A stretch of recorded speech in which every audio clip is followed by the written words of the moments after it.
As coaches being responsible for our athletes in the high schools, we are very concerned about supervision.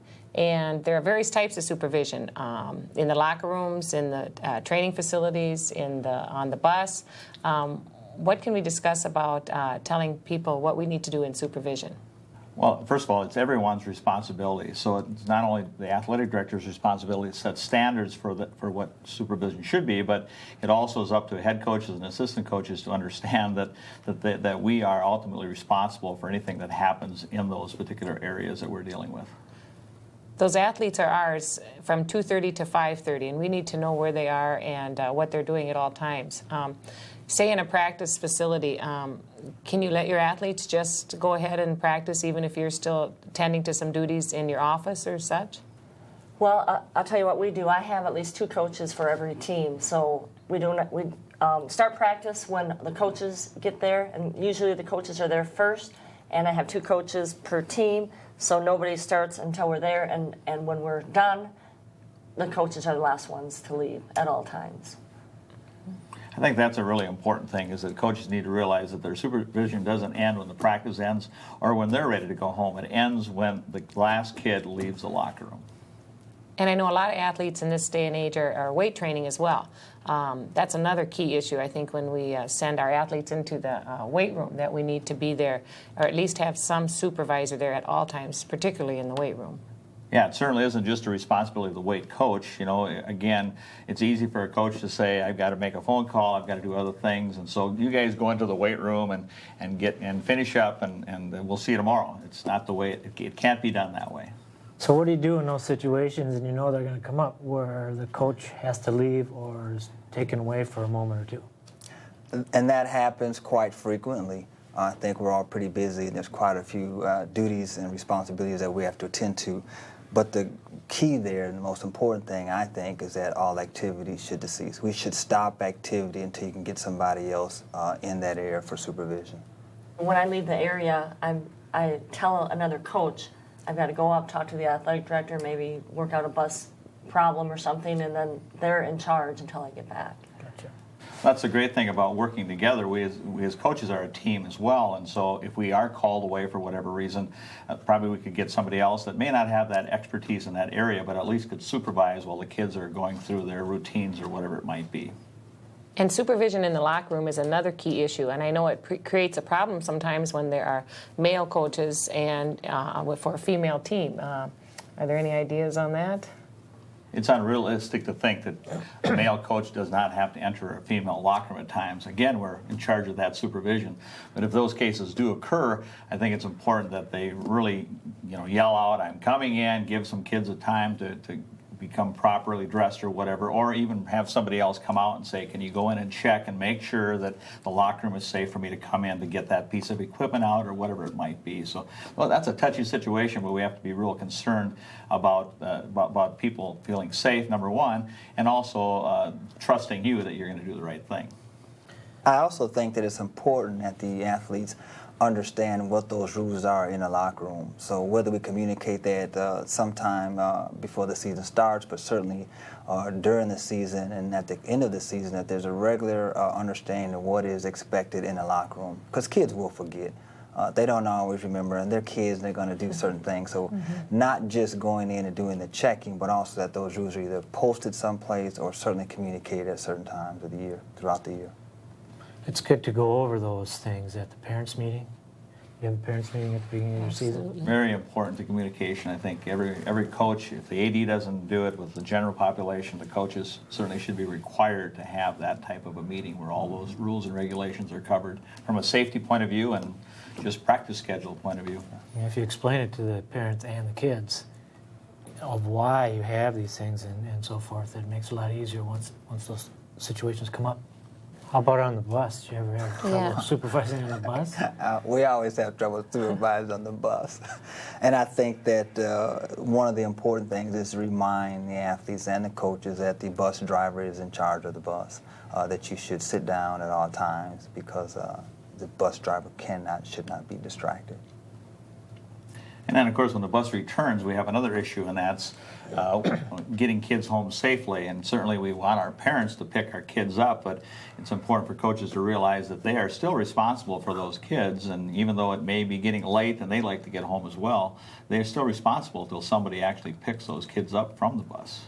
Right, and as the head coach, I make sure when the kids come off the bus, I ask them, do you have a ride home? Especially the younger kids that don't drive, do you have a ride home? Who's picking you up? And then I just wait until the last one is picked up and gone. And usually it's not that much time after we get back. In the days of cell phone now, we're about a half hour away. I'm rural, so every place we go is a long distance. So we're half hour away, and I tell the kids, call your parents, tell them we're 10 minutes. That's a great idea. I like that. What happens at away games when your athletes want to ride home with their parents?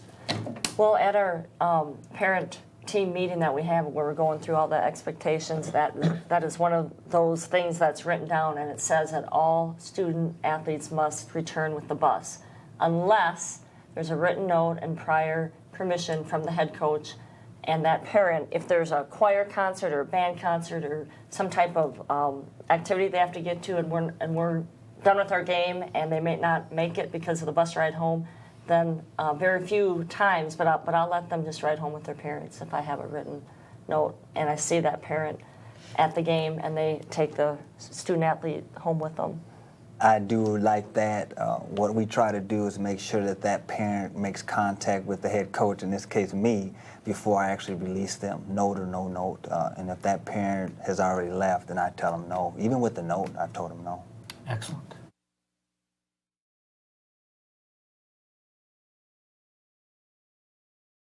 One of the best things I think we can do as coaches is have a well-organized plan for each one of our activities. I think it's super important that all coaches, and particularly young coaches, before they begin their activity, that they design a plan specific to their activity. At our particular school, and as a coach, time management is really what focused us to have a very organized minute-by-minute plan. We're sharing the gym with other activities and with the girls, and we only have 2 gyms. And so we make sure prior to each practice that we have devised a plan for each activity throughout that hour and a half or 2-hour practice for that day. What do some of you do in terms of developing plans for the purposes of legality or time management? As the head coach, it's real important that we have a written record of what we do every single day at practice. And I can go back 10 years ago and pick out what I did on my 3rd day of practice, because I like to go back and review and see what worked well and maybe what I need to adjust or monitor.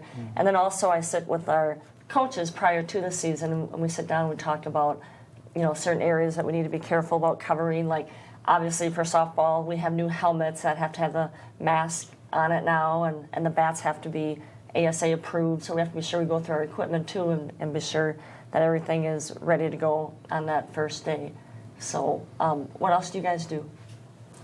Well, I can't remember 10 years ago, but I know that organizing practice is really important, because that's our classroom for the day. And even though it's 2:30 and the kids are showing up after a long day, and probably we as teachers have been putting in a long day too, we need to have complete attention during that period of time, and we need to have a very organized practice, because many times you don't get the gym very long. You may get an hour practice, and now we have to set up for a gymnastics meet, or you may have a half-hour practice, and now the wrestling meet is going to start or get ready for that. So being organized is very, very important to being successful and keeping things safe and everything moving along on a good pace. Even something as simple as attendance. You may have an athlete, I know when you have a lot of numbers in your program, example, a parent called and asked how her daughter was doing, and this is before I kept real close records on attendance, and actually she hadn't been with us for 3 weeks, but I was dealing with 90-some athletes as well. And so then at least you can tell the parent, I am really, really sorry, but I have not seen your daughter in the last day or 2 days, or even in a certain practice. sometimes we have to go from one coach to another if they're multi-athlete, and they can get lost in between coaches as well. So keeping attendance is very important for a successful program. Is there any other things that we could do? Well, one reason why I think we coach at this level is the fact that we are indeed teachers and we like to teach the game. And I think it's important that we do a great skill test or some type of evaluation for the kids. So as they come in the middle of that season and at the end of the season, that they should have some idea of how they have progressed throughout the year. And so, we do that. Obviously, to make the team, you have to perform well, but also to understand how well they've performed throughout the year. You get questions from parents, you get questions from fans and relatives that come in town to watch the kids perform, and they want to know, why they're playing or why they're not playing, or what can they do to be better. And so instead of having something subjective for the kids, we do try to provide an evaluation for them throughout the year. And then we also assure that the administration has copies of those as well. And I think that really helps, so that if you're ever challenged or questioned about whether the child was there for attendance, whether they were actually learning the lesson plan that you described, prescribed for them, and also look at their progress as they're trying to determine what's their next steps in terms of that activity. I think it's all of our goals to get the most out of our athletes that we can, maximize that athlete to the best of their ability.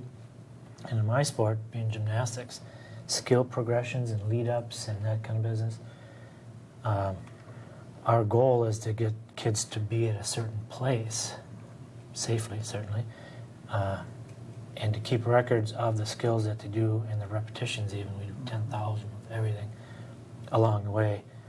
Kind of does the same thing in my sport that you do with yours. I also keep records, especially that first week of tryouts when we have maybe 70 kids trying out for 3 teams, and we do a couple days of skill progression and kind of like a camp, I call it, where we're working all the different skills involved in the game of softball. And then on the 3rd, 4th, and 5th day is when we run the evaluations and we rate each player on all the different skills involved with softball. And then we'll rank them, and of course, pretty much from that list, we can get our varsity team, our JV team, and our B team figured out. But the kids know we're ranking them, and they also have to perform other things, like maybe like a time mile type thing to see, their athleticism and see how well they're conditioned. As coaches, it's obviously very important that we assure that our players are in proper equipment and safe equipment, and equipment seems to be changing so much in all of our sports. I know for me in softball, now they require that mask to go in front of the helmet, which is new to us. And then also we've gone to that yellow ball, and we have special cleats, and so there's so many different types of equipment. How about in your sports? What type of equipment issues do you see that come up? Well, I know as an AD, I'm concerned about the properly fitting of helmets. We have 140 kids out for football, and it's easy for the coach to just give a kid a helmet and see if it fits them properly. And there is a proper way to fit a helmet, and I think every coach needs to be trained as to how to properly fit that helmet. And then, of course, as a coach and an AD, we're responsible to make sure those helmets are NOCSI approved, as well as girls and boys hockey helmets. And as your softball helmets and baseball helmets, well, football helmets also have to be NOCSI approved, and then that NOCSI approval runs out after a number of years too. So football helmets and all helmets have to be reconditioned by each school on a timely basis to make sure that everything remains safe and there aren't cracks that aren't necessarily visible, and you can go on and on. So these are, what you bring up is a very good point, because we need to make sure our equipment is safe for our kids. Right. Yeah, I think it's important as coaches, head coaches, that you sometimes it's important to do a walkthrough for your equipment. You're not just checking it in the gym. want to go through and make sure the nets are all fitted properly on the rims, that the rims are working and functioning properly, the balls have proper air, the kids have their proper equipment to participate in. But even an outside football field, I think it's important to run through that field and see if there's a broken glass or if there's some other debris in the field that a kid could fall on and get hurt. So even just kind of walking through the facility, double checking the equipment, or in terms of mouth guards, every kid has a mouth guard and a proper mouth guard that fits so that they're not knocking out teeth during their activity. As we are visiting other schools and not necessarily hosting our own events or our own meets, I think we need to look around and make sure it's safe for every athlete, not necessarily just our own athlete. And I think we need to feel free to step up and team up with other coaches and athletes and tell them, girls or guys, I think we need to move back from this situation and always be looking out for safety first for any athletes. I'm not sure that any sport is more apparatus specific or sensitive than gymnastics, with all the things that we have. You brought up the field judge inspects equipment. Well, that's part of our game. Is the judges will go through and inspect the equipment and make sure that it's up to, I was going to say code, but specs. But even beyond that, I mean, because there's a mat there available for a student or an athlete, even the mat tensions and so forth can be so different. Mm-hmm. So for a coach to do a walkthrough of the gym, to test out those things and decide which mat you can put where, when, and so forth is crucial. Also, gymnastics, as long as I'm on a roll here, it's like a piece of candy to a normal kid. I mean, they walk by the gymnastics room and they look in there and everything is padded, everything's got springs on it. To get in that room, to bounce around and to fly around would be so much fun. I got to make absolutely sure that room is locked up and secure when I leave. Well, that's not just in gymnastics. I think it's important that when we get done with an activity, whether you're on the baseball field or in a gym or wherever you might be, you lock the doors. Make sure the equipment is put away, first of all, so somebody doesn't use that equipment in the wrong way if they would get into that facility. And secondly, then to lock the doors and make sure things are secure. And then again, as we walk out of locker rooms, make sure those doors are locked as well. But it behooves all of us to make sure that we leave the area safe when we're done. Right, and I think it's so important as coaches to attend, conferences, read publications, keep up to date on the newest and latest equipment available for our student athletes. Conditioning in athletics is very, very important, as we all know, both in season and out of season. And there's also a lot of precautions that we need to take when we do condition these athletes, because we all read about different stories, both even in our professional athletic world, how things can happen when we are conditioning. Any ideas on what we should do while we condition? Something that I've found is it's kind of a personal thing with me that there's so much change going on with physiology and the study of ergonomics and dynamics and so forth, that a lot of things that we used to do in the old days are not necessarily the best anymore. But there's so much change and so much variety and so many new things that to stay current on your conditioning repertoire is important.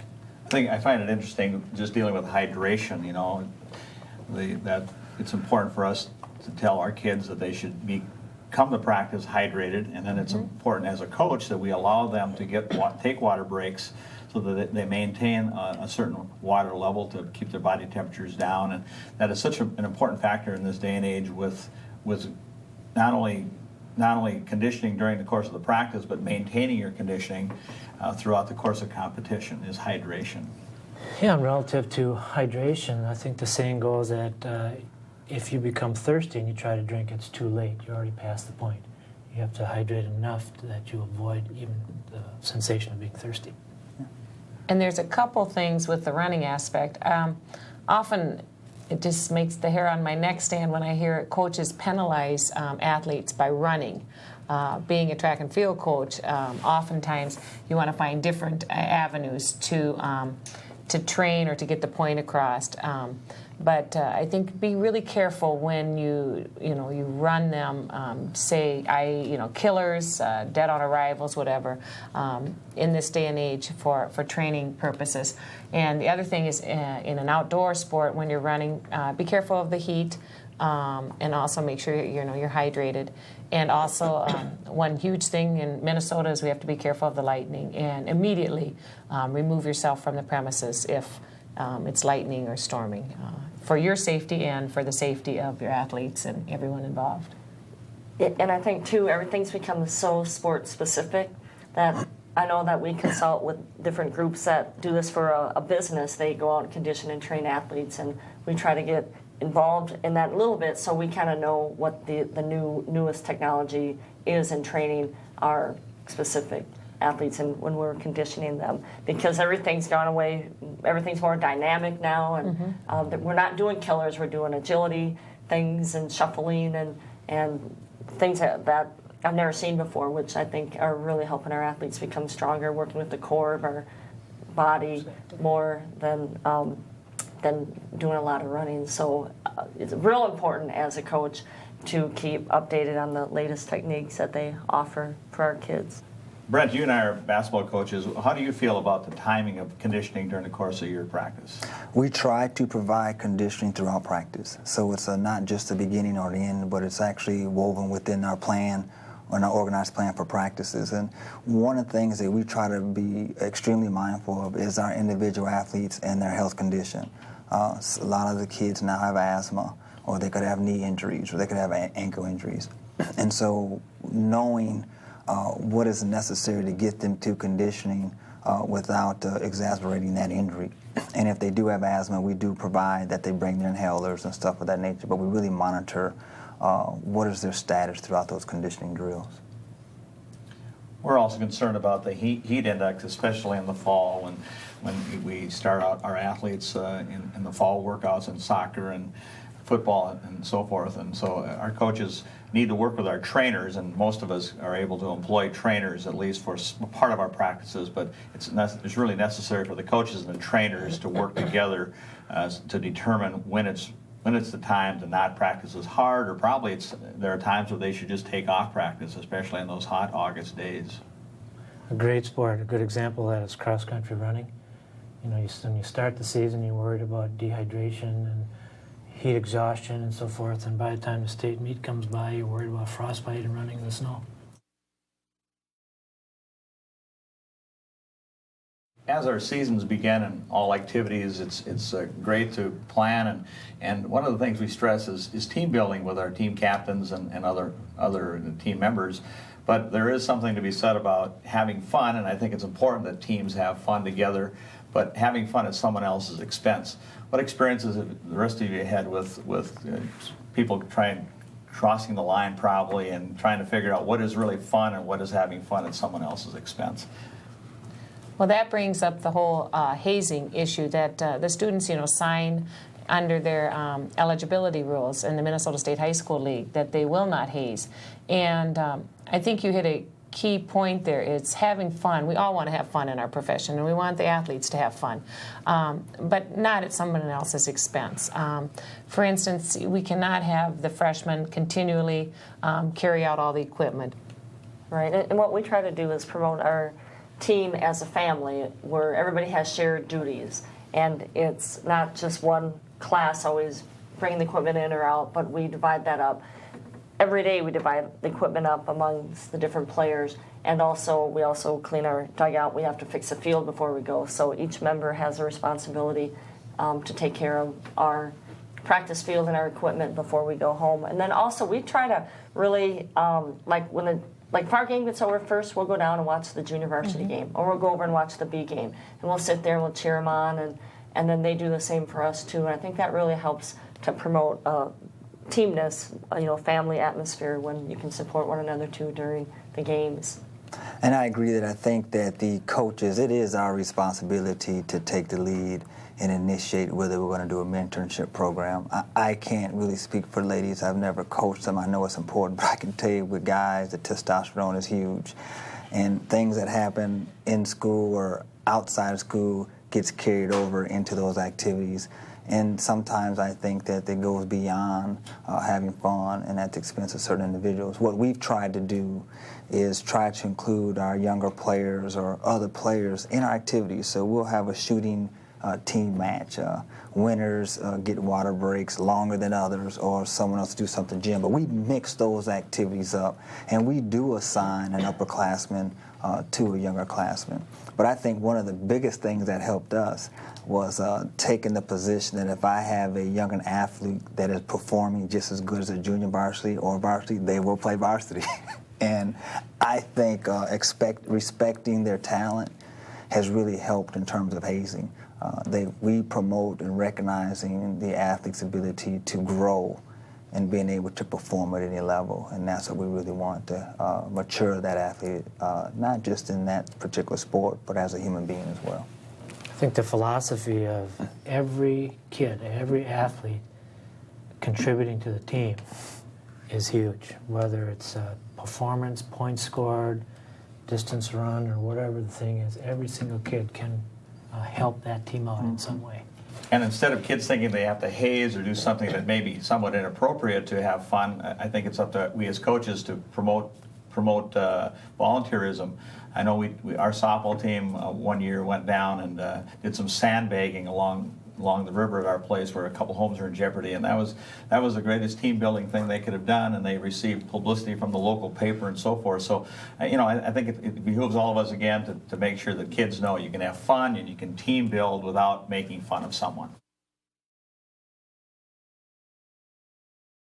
It's important in each school system that the coaches realize that they are responsible for injuries as well as the other duties that they have, and so if there is an injury of some type, quick response is very important. But even before that happens, I think they should set up a plan with the school trainer, or if there isn't a school trainer in your school, the school nurse, so that from the time that the injury occurred until the athlete can come back and participate again is documented, and everybody follows the correct procedures required by the Minnesota State High School League in our particular schools. And most coaches have more than one at the scene, and I would suggest just to really stay calm. And the big thing about that is always know where those emergency cards are, whether the head coach keeps them in his or her duffel bag or whatever, so that you can look up contact numbers right away if you need that for any type of emergency. As coaches, I think an area of concern is getting our student athletes to and from our events in the safest way possible, and our district has a plan where we take buses to and from our events. And I think it's real important that we develop a transportation policy that the parents are aware of and the student athletes are aware of, and they know what the expectations are. On occasion, I'll let a student athlete perhaps maybe not take the bus home because of a school event where I have a written note and I must see that parent and make a verbal and connection with them before they take that student athlete home. But it is our responsibility that they arrive to the event safely and they get home safely. Does anybody else do it differently? Well, we certainly follow district policy and procedures, but our district, because of budget constraints, has said that the close meets, the students have to find their own transportation to those. So I don't organize that. I'm not involved in that at all. We just say, be at this site at this time. And that's important that coaches only say that because it's not right for coaches to be organizing bands and putting too many kids in cars or whatever. As long as coaches are saying to their athletes, we're practicing at St. Cloud Apollo tonight, we'll meet you there at 4 o'clock, or we're having a meet at Mounds View and we'll see you there. Make sure you're there by 6 o'clock to watch the B Squad game, whatever. Those are the important things, as long as the coach is not necessarily organizing a different means of transportation where we would put them in a liable position. Again, as coaches, we really have to follow our district policies, and it's real important that the parents and the student athletes know what our transportation policies are within each of our districts.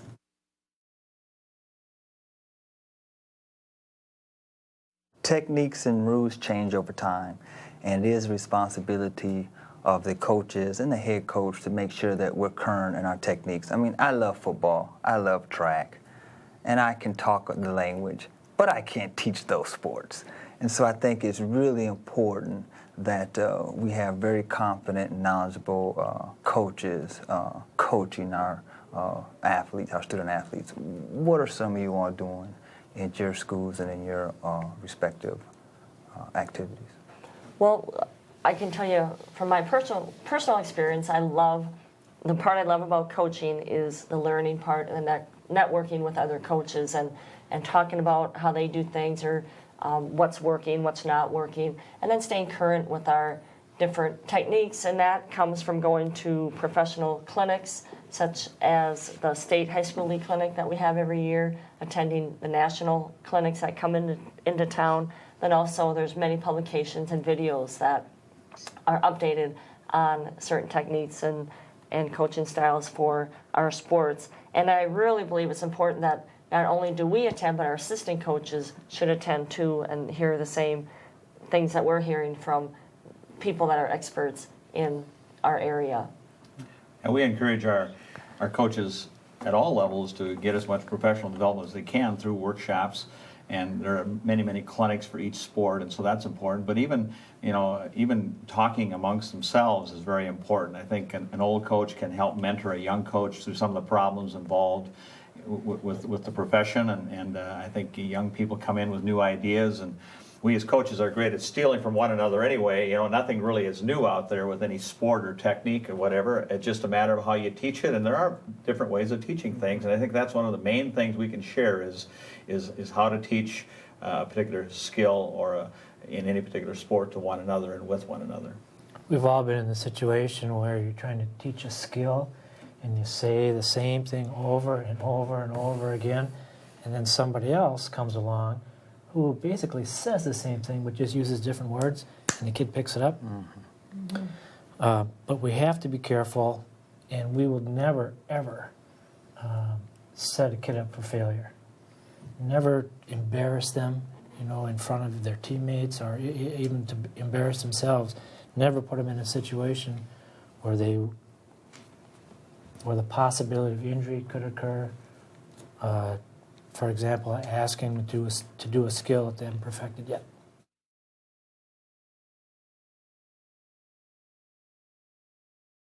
I worry a little bit in this day and age, or in this modern age, that we've become so reliant on trainers. Most schools have contracted trainers now to provide a service that is very important for our schools and our athletes.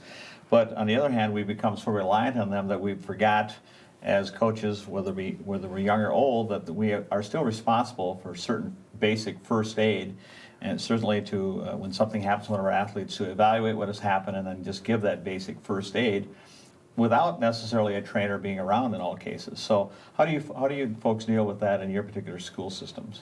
Well, I think you hit it right on the head. I think the very first step in first aid is prevention. And we talked about stretching and conditioning and training and that kind of stuff. That would be the very first thing. Where it becomes a little problematic is the kind of borderline type injuries. Is the athlete using this injury to get out of conditioning or training? Is the athlete actually hurt and you don't want to certainly further that injury? And I think that that's so important in this time, because you have kids that want to participate, they want to fight through, they want to show that they're committed and dedicated, and even through injuries. They watch it on TV, they're picking up so many bad examples of what the expectation is to be a committed athlete on the basketball team, or you get pressure from parents to let the kids play because of a big game or a big event that's coming up. But it is important that we follow the procedures and the protocols of injured athletes so that we're not risking their injury further or jeopardizing ourselves or our schools.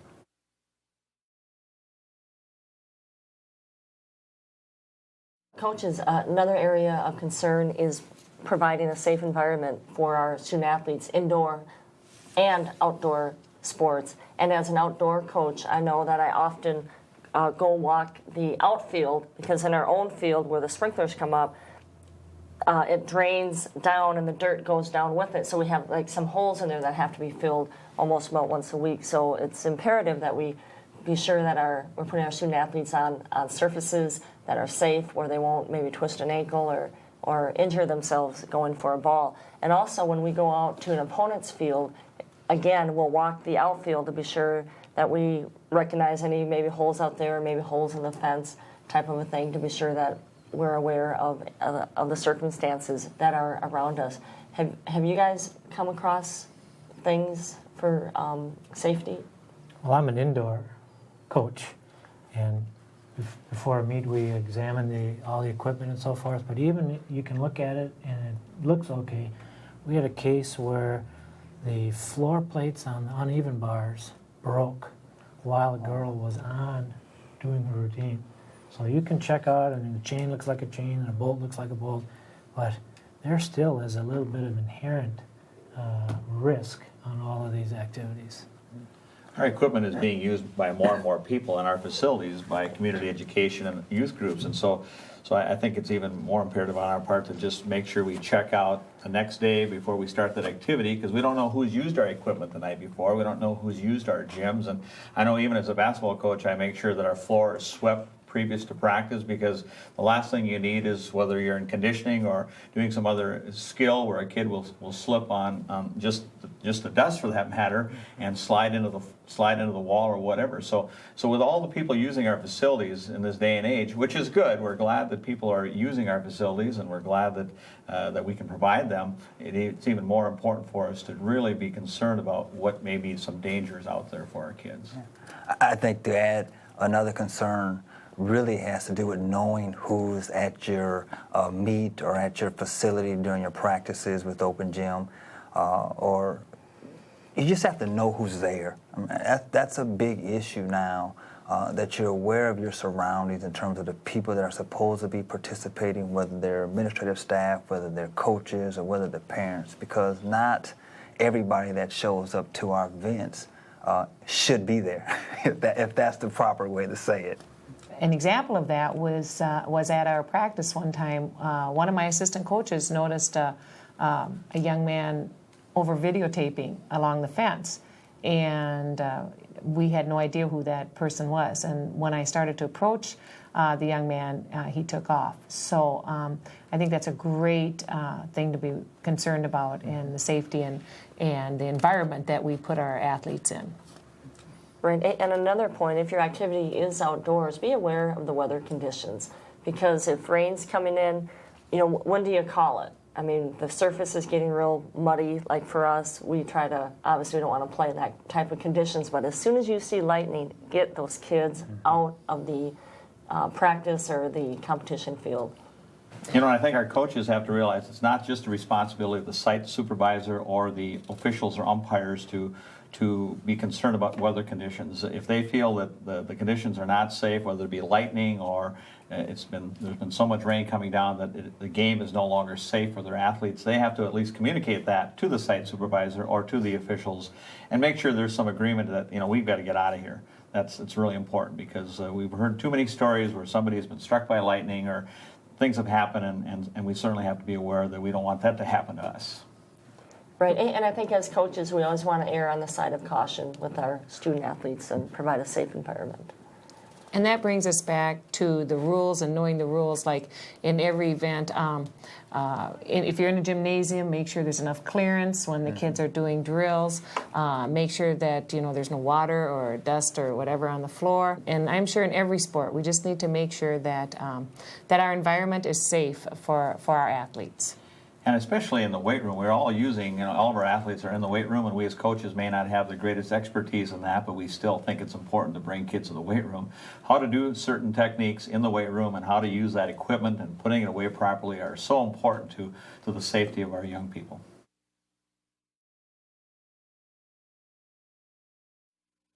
Another area of concern I think that coaches should be aware of is making sure that we're matching players by their maturity level, by size, and by weight. I know, if you're having 7th and 8th graders, 9th graders participating in varsity level sports, they may not necessarily have the maturity as your juniors or seniors, and certainly not always the strength. But they do many times demonstrate the abilities and the capabilities. And I think the coach's responsibility is in your practices or in your meets that you're acknowledging those things in those athletes for their own personal development and making sure that we're matching them up with the as close as we can anyway to their size and their weight and their maturity level. And we should be careful for that. What are we doing across the board in some other sports to address this issue?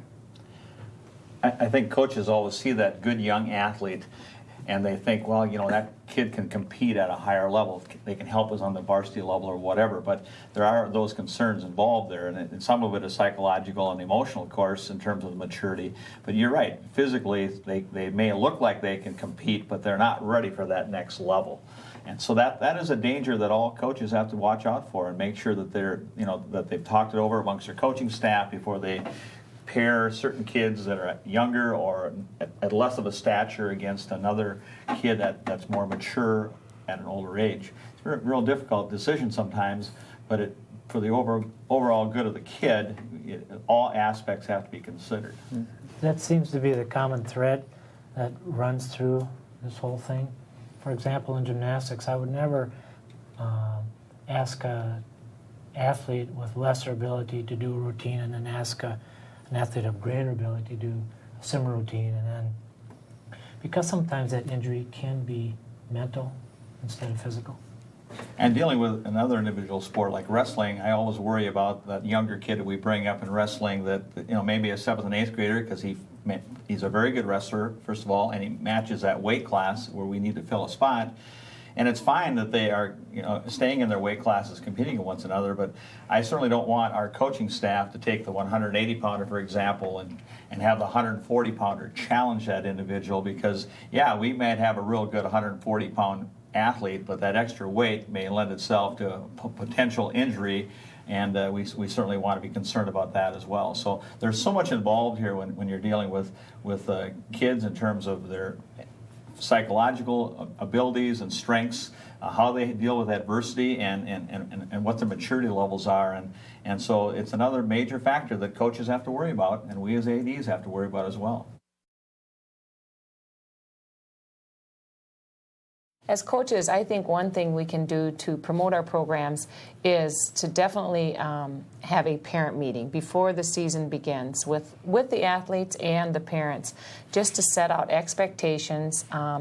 Sometimes talk about your philosophy on what you believe, what your goals are for the program, but also even to go over the Minnesota State High School League rules. Talk about them explicitly, go through each one and explain to the parents that you are signing off that your son and daughter will behave and will follow the Minnesota State High School League rules, whether it be in skill development and or participation, maybe perhaps your lettering policy. But if you have everything written down and you give the parents an opportunity to come to a meeting, you have given them the right to know exactly what your program is all about and the expectations.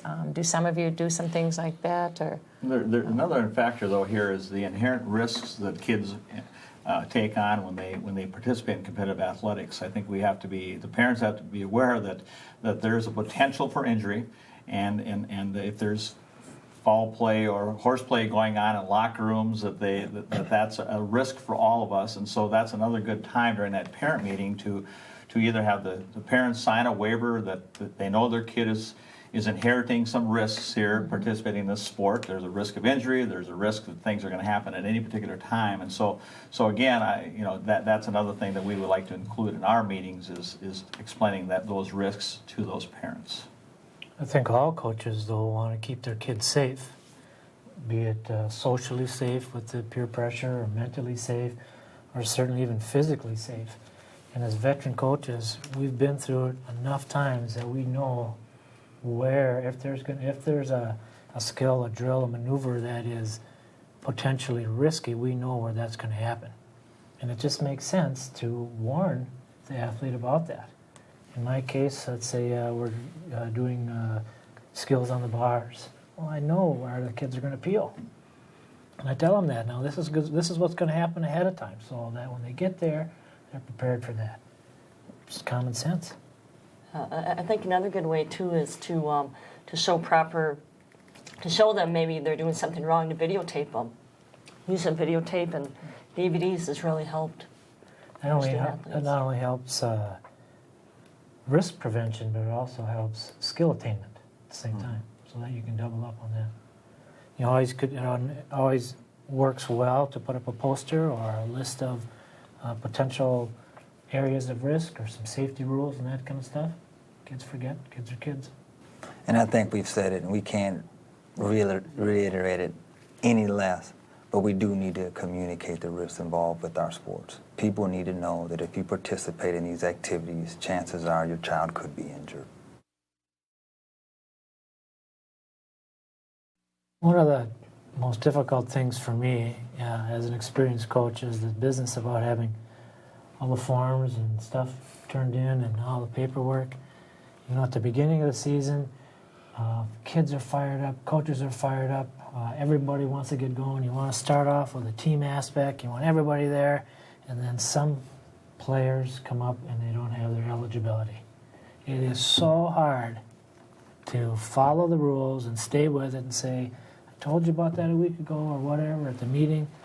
You can't practice. That's tough to do, but it has to be done.